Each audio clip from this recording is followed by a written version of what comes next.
We be fussing, we be screaming, but you the one I wanna lay beside this evening. I'm gonna come back even when I'm leaving. You give good love and I receive it. When you feeling down, I'ma sing to you.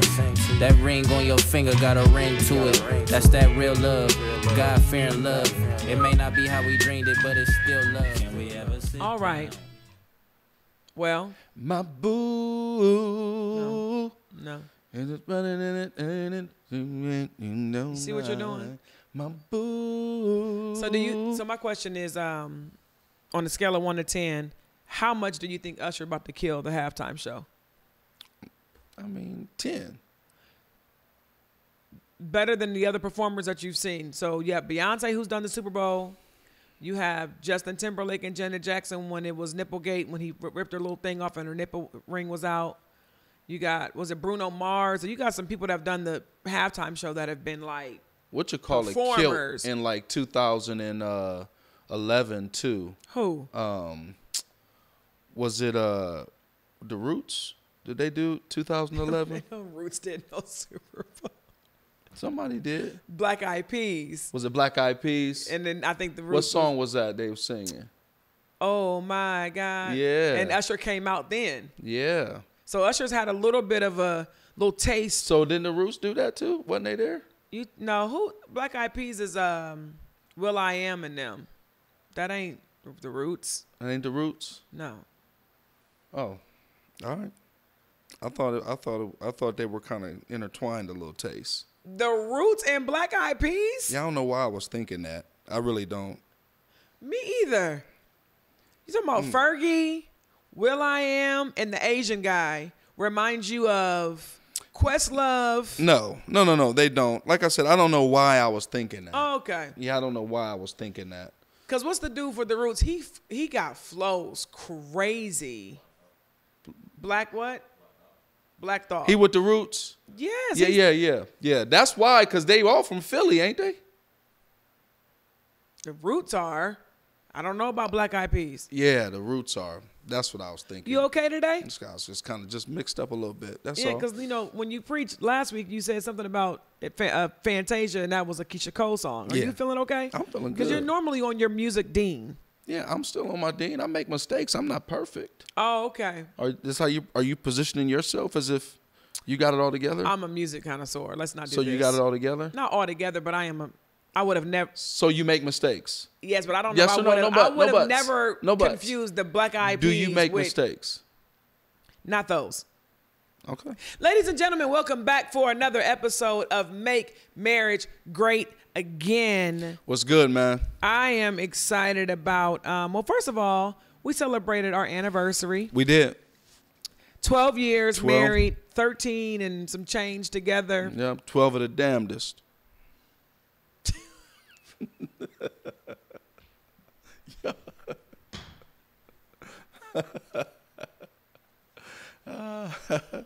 What? 12 good years. I was about to say. 12 good years. They was good. Now, let me be clear. The first 5 years of our marriage were absolutely the worst 5 years of our marriage. Yeah. I mean, we had good times, but it was challenging. Them 5 years, dog. Them first 5 years was like, some challenges. What have I done? We also did a lot within those first 5 years. Yeah. We had children immediately. We got married in February. King came early in May. Mm-hmm. Then we turned around and had Zion 20 months later. Yeah. Then we bought a house. Yeah. We started a business. Yes, that went crazy. And then it was just heavily involved in church and, it was a lot. It was a lot going on. And on top of us being humans coming together for the first time. Yeah. 2 completely different backgrounds, 2 different lifestyles. Yep. Merging together at once, trying to figure it out. You had a messed up way of looking at things. Caused a lot of delays and stumbling blocks in what we had going on. You can't even say that with a straight face. Oh, yes, yeah. And what did you do? I came He's a humble servant. Oh, nigga, you know what? I So, came. I'm not I gonna do this. came This as is a not even humble what servant. we're talking about today. So I'm not even about to do this. I'm just You playing. wasn't y'all. no humble I had servant. my set of challenges as well. Julius had in his mind what a husband was supposed to be, and I had in my mind what a husband was supposed to be, and the same thing for a wife. And then those ideas were wrong for each other. Mm-hmm. And I think that that's what a lot of married couples do. It's why the divorce rate's so high within the first 5 to 6 years, because you are literally trying to figure out, you have to dismiss who you thought you were supposed to be. Yeah, because you came in thinking that because you cooked, that I was supposed to automatically still wash the think dishes. that.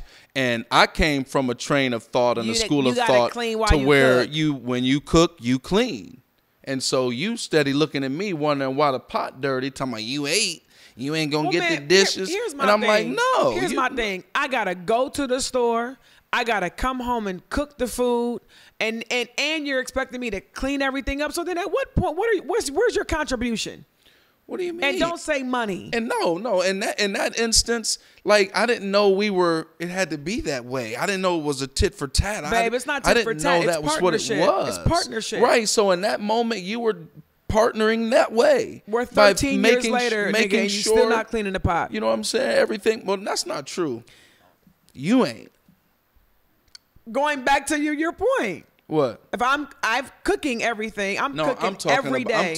I'm talking. Yeah, you're supposed to clean up as you go. I don't. Y'all chime in. Do you feel like you should clean up as you go, or do you feel like you should leave the place? Because listen, when Ashante cook, she leave a place a mess.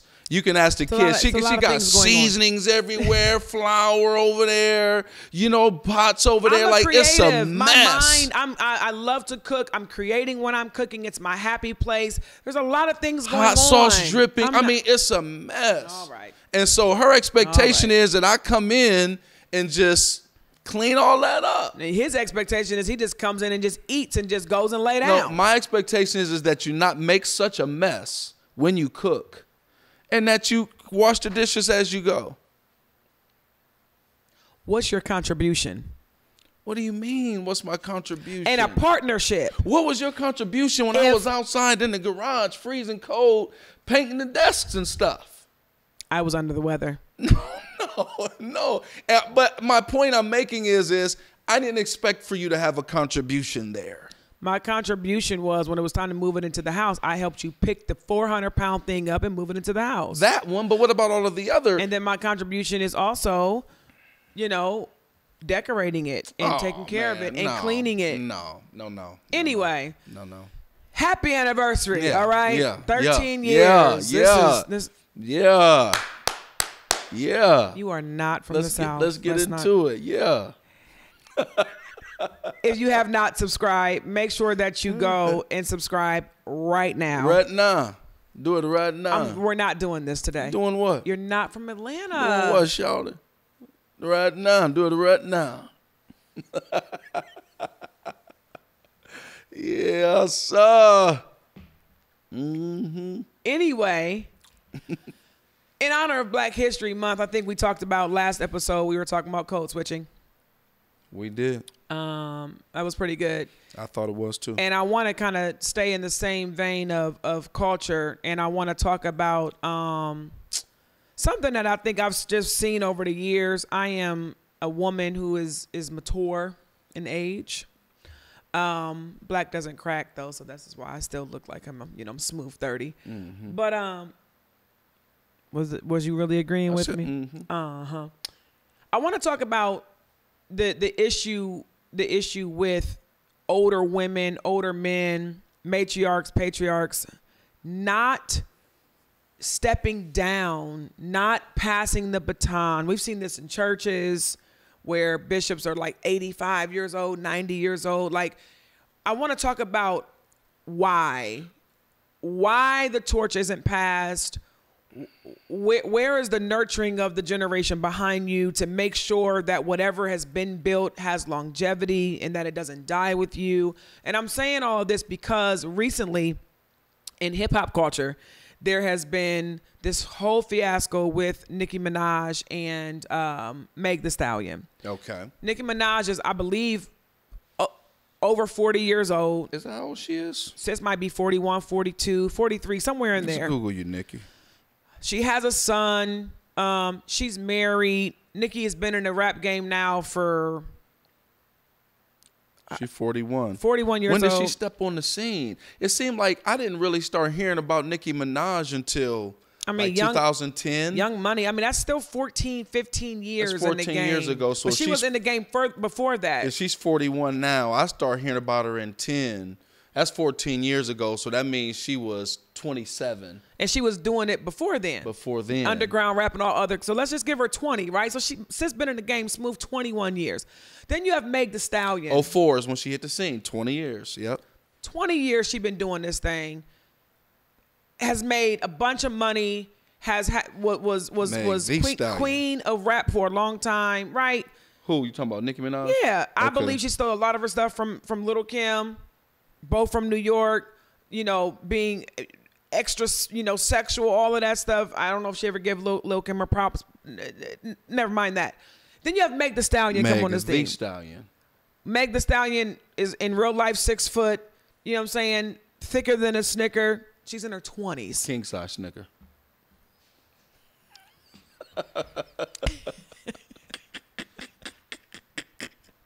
David, don't hide behind the desk, okay? I want you. All right, really? What? She thicker than a king size snicker. It is what it is. You know, everybody is. sees it. She thick. She is thicker than a king size Snicker. Yeah. Yeah. That's why I'm back in the gym now. Anyway, No, baby. And she how old ain't- is- how old is Meg I only Thee got Stallion? eyes for you. Now, let's be clear. and a king size Snicker. No, I don't got eyes for You it. I got see eyes it. for that king size. 'Cause No. how'd you know it was a king size? I see it. I'm allowed. I can make Which judgment mean- calls. Your eyes see the king but size. I don't have eyes for it. I seen it, but I don't have Oh, eyes for there's a it. difference between eyes for Between something seeing and then just something and seeing having it. eyes for so it, when a there's a girl walks by difference. with a big old booty, it's like, I mean, I saw it, I but don't have eyes for I ain't it. got eyes for Right, it. I got eyes for Okay. you, baby. I'll keep You that know? in mind. Yeah, but I saw it, but I'm- I got eyes for you. So when it's gray sweatpants season, And you see a little front jiggle. I can see. Listen, let me tell you something right now.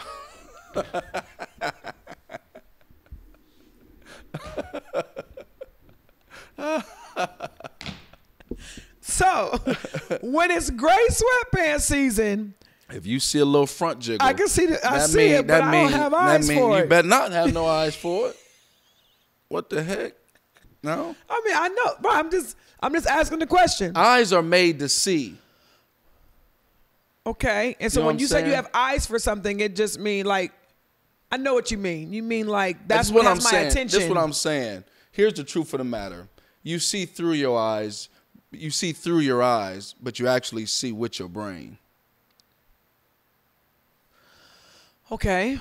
Meaning the only way that your eyes can put together what it is your brain. Right, had you to can't tell help. it to. You can't help but to see it. Yeah. But what you're saying is your heart is for me. Right. Okay. Yeah. You're right. So when gray sweatpants season hit, my brain is automatically calculating. I don't know where your brain at. But- I don't know what you got going on in there. You know, I don't know what you got going on in there. I know what you got going on in there. No, you don't. You said king size Snicker. She's a thick, tall, big woman. I've seen it. I saw it. I'm saying the same. We're saying the same thing. I just think it's funny because men and women, it's different. How? What do you mean? That's you start another- bring up gray sweatpants and all I that. was being funny as I'm saying. We You want to seeing. see Prince and all that. I don't want to see Prince. You brought up gray Prince sweatpants. died a long time ago. Okay. All right. All right. All right. Okay, so You Nicki wanna Minaj. You want to shape shift and all that. Come on. Come on. That's witchcraft. That is witchcraft. That's witchcraft. Yeah. What? Yeah. How are we here? Yeah. I don't know. You brought it up. But anyways, go ahead. So now you have this 20-year-old something. Mm-hmm. How old is Meg Thee Stallion? Meg Thee Stallion. 24. Let me see. Because At Nicki this is point, 41. Nicki Minaj is almost old enough to be Meg Thee Stallion's mother. Like this is because I mean you could have a Meg baby. Thee Stallion 28. Okay, so she's so not. she's 11 years older so than Meg. she's older sister. Big sis. Big sis. So you have these two women in hip hop who are rapping, and I wanted to talk about this whole generational struggle because Meg Thee Stallion is rapping. Meg Thee Stallion has been killing the game. Meg Thee Stallion has had some issues. You got the whole Tory Lanez thing. You know, she's been shot in the foot. Her best friend played her. You know, all kind of stuff. She had this dude named Party, and he's not around anymore. Whatever. For me, it's young stuff. So Nicki Minaj. So Megan says something on her album. I'm assuming that Nicki Minaj took it as a diss about her husband, who is a registered sex offender. Nicki Minaj then goes on this diss record, and first of all, she sounds terrible. It just sounds terrible. It sounds like an older, scarred person, and she begins dogging this young lady out, talking about her dead mother, talking about her being shot in the foot, talking about all of the men she slept with. I mean, it's just like, it's crazy. And Meg Thee Stallion didn't respond. And I don't think till this day, mid-February, she's not responded. She has not responded to her. And for me, silence is golden in these situations. Yep. So Nicki has just gone crazy. And now she sounds like an off the rocker old lady. So I wanna introduce now this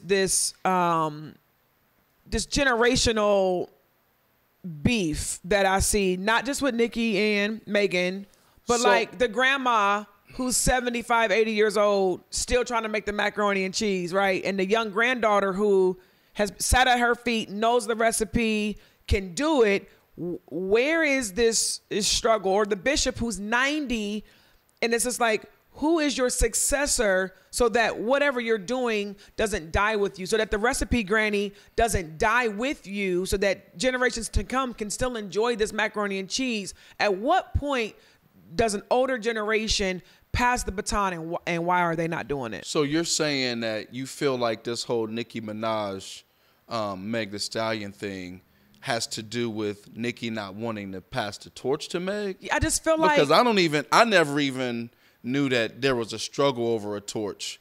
I don't think anybody has thought. I thought Meg Thee Stallion had that few years. Like, I didn't even know there was a struggle over the torch. I think that there is a struggle over title, like Queen of Rap, you know what I mean, or entitlement. Nicki, you know, she was a movement. She had the barbs, like she had this thing. She did. And so now it's like, well, for me, Meg Thee Stallion has the hotties.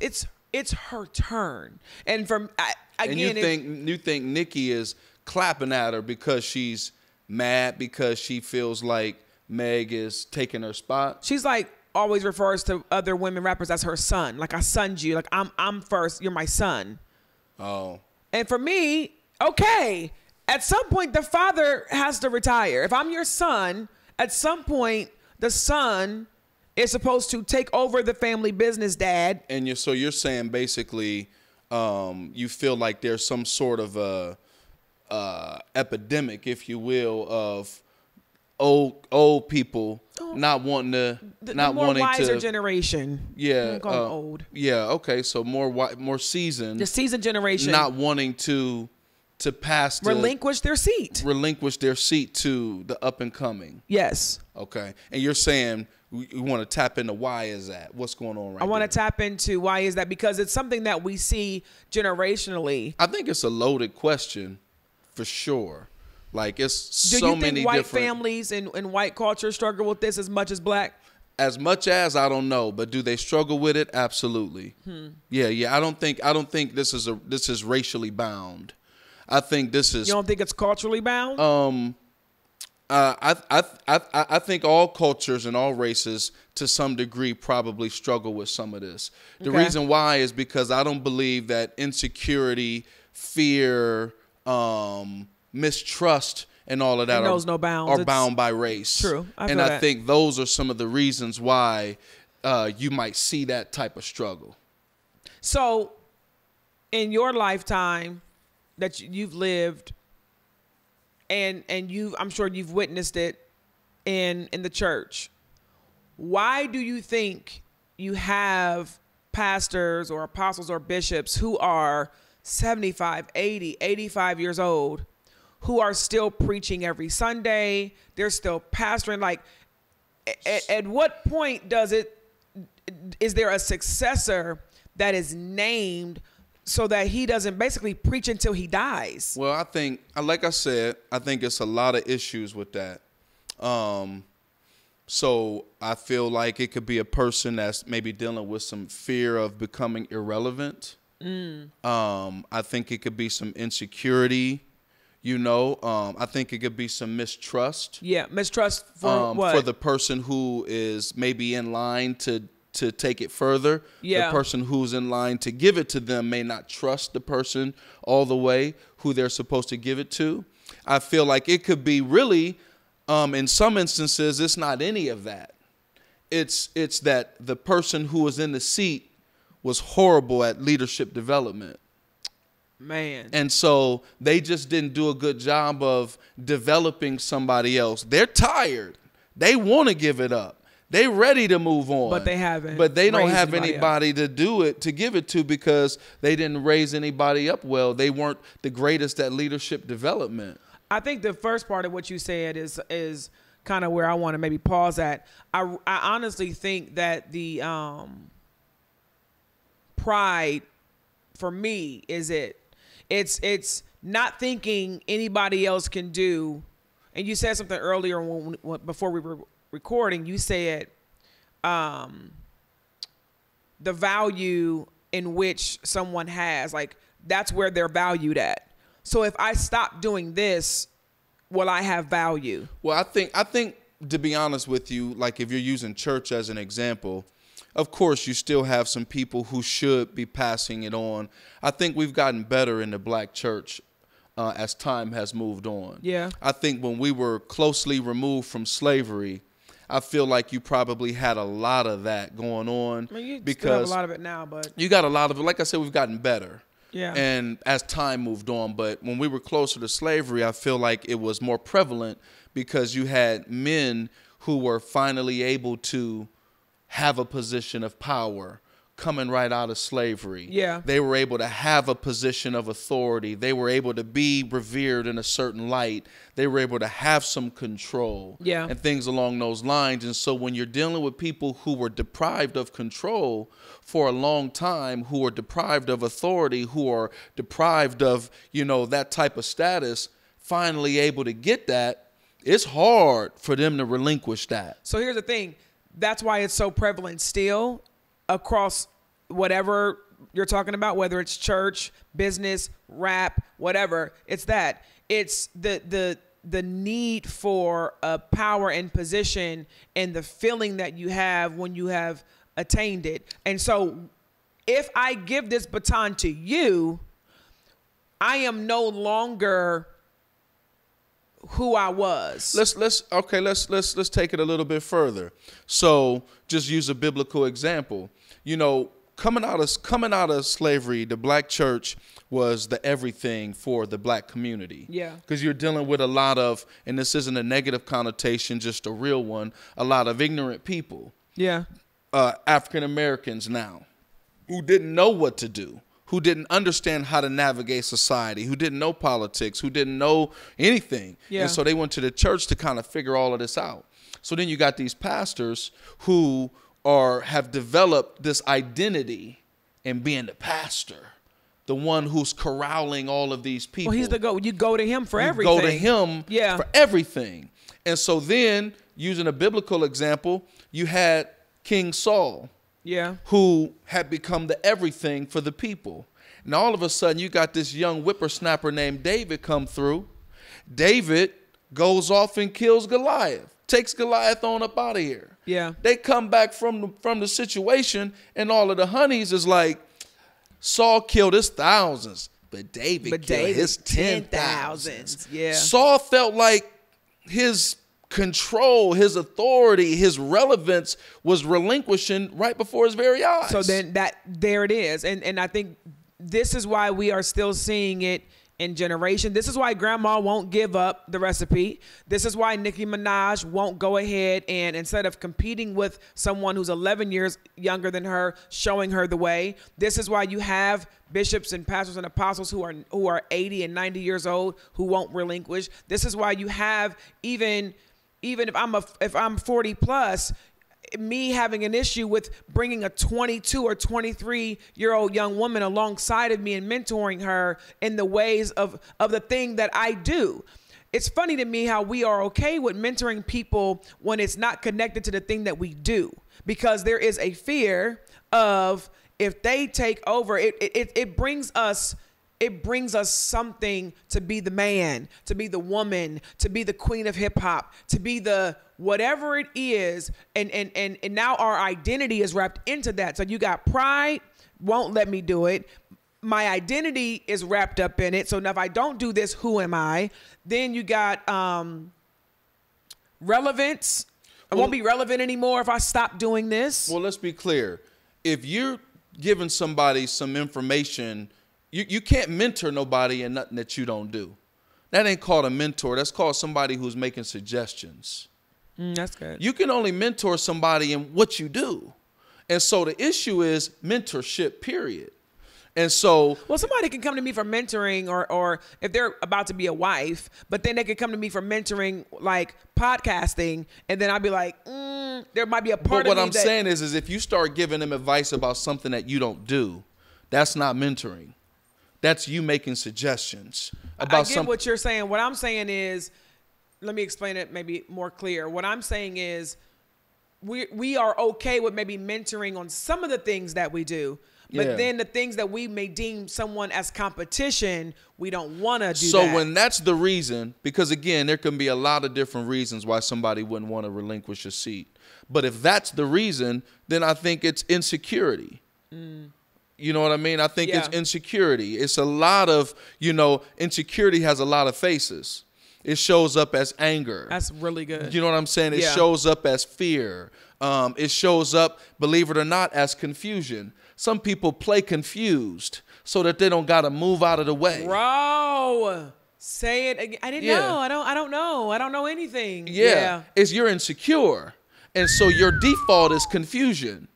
You know what I'm saying? And so it has a lot of faces. So if insecurity is the root, it'll rear its ugly head in a lot of different faces. And so, if you got, somebody that's coming along trying to do something that you're doing that you've been successful at, or that you've developed an identity in, or that is your livelihood, or is what you're known for, and now someone is coming up and they're, ready to unseat you. Man. So it's easy to point at the more seasoned person and say, oh, you should be doing this and you should have did that, you this, you that. It's easy to say that, in which some of those things are true, but you have to be able to look at it from a holistic viewpoint so that you can understand maybe some of the things that they're dealing with. I mean, I get it. I get what they're dealing with. It doesn't make it right. No, it doesn't make it right. And for me, I think about what has been stifled because of that. Oh, I think about how many families have been stifled, how many movements have stopped or deceased, how many moments turned into monuments based off of basically somebody saying no. Oh, there's countless things have been stopped, delayed, dismantled because of a person who didn't want to pass the torch. It's unacceptable.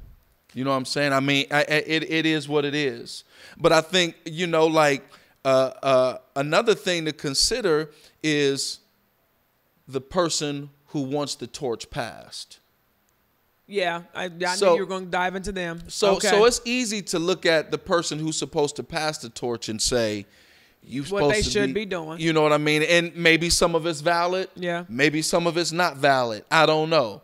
But then what about the person who's so gung-ho on wanting the torch? I mean, so that's one sect of them. You have some who are gung-ho, who need to wait their turn. You have some that it's time. You have some who aren't ready, who think that they're ready, but they're not. And you have some who are just, they up next. Okay, so how do you then distinguish or decipher? Because say you got a person who, just truth be told, their time has come and gone, but they're still holding a seat. Okay. But their time has come and gone. It is time for them to transition. But you have a younger person who's ready. Yeah. But the person whose time has come and gone does have discernment, and they are able to utilize their experiences to make a judgment call on the person who's coming behind. And so they're saying they're not ready. But the person that is looking for the seat thinks they're ready. How do you distinguish what's true? Are you really ready, little nigga? Or is Uncle Johnny really right in his assessment of you? And when he's saying you ain't ready yet, what's up? Where are we at? So I think depending on the situation, there may have to be a show and tell. There may have to be, if I'm telling you, grandmother, that I can make the macaroni and cheese, show me. Yeah. Cook it, and we're going to put ours side by side, and we're going to do a taste test. And I agree, because what we're dealing with in this generation is a bunch of people who want titles without no proof. Facts. They want positions based only off of potential. And so, look, True. My G, ain't nobody talking about no potential. I need production. Okay, but then I've produced, nigga, I sold Well, that's 50 different. million record. You know what I'm saying? That's different. That's different. I've done it. If you can show receipts where you've produced, and you got somebody who still not want to give you what's your just What's due. rightfully yours. Now that's different. That's Okay. a different situation. So you're just leaning into now the one that has the seat being able to make a fair judgment on whether or not the other individual is ready. Yep, and I think that's where it comes in along the line of leadership development and processes and procedures, and you know what I mean, like the whole array. Nobody wants to get pushed out. No, nobody wants to be pushed out. And I think, to your point, is that it could be time for them to move out, but they don't want to be pushed out. So you have this young whippersnapper, right, who's like killing it, and they're almost, it's like, give me a minute. When you Like, gonna let me get when you gonna let this? me, hey. And the person inside is like, give me a minute. Well, I think this might, be worthy of another episode. We're just talking, just for me, it's culture. I think that this is something that we've seen perpetuate through generations. And I just think that we could be better as a community. We could be better as families, people, as a culture, if we begin to identify when it's time for our successors to lay down. Because I didn't even think about some of their procedures, some of their ways are just old. But then you have to also help the person who's transitioning understand that emeritus ain't necessarily a bad spot.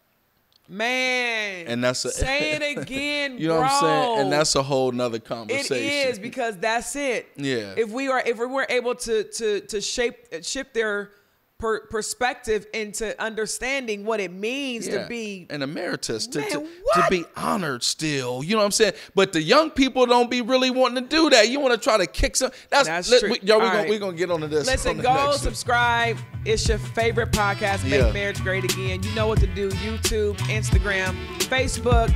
Yeah. Share this with a friend. We talking what we normally talk. We'll see y'all next episode. Peace. Peace, y'all.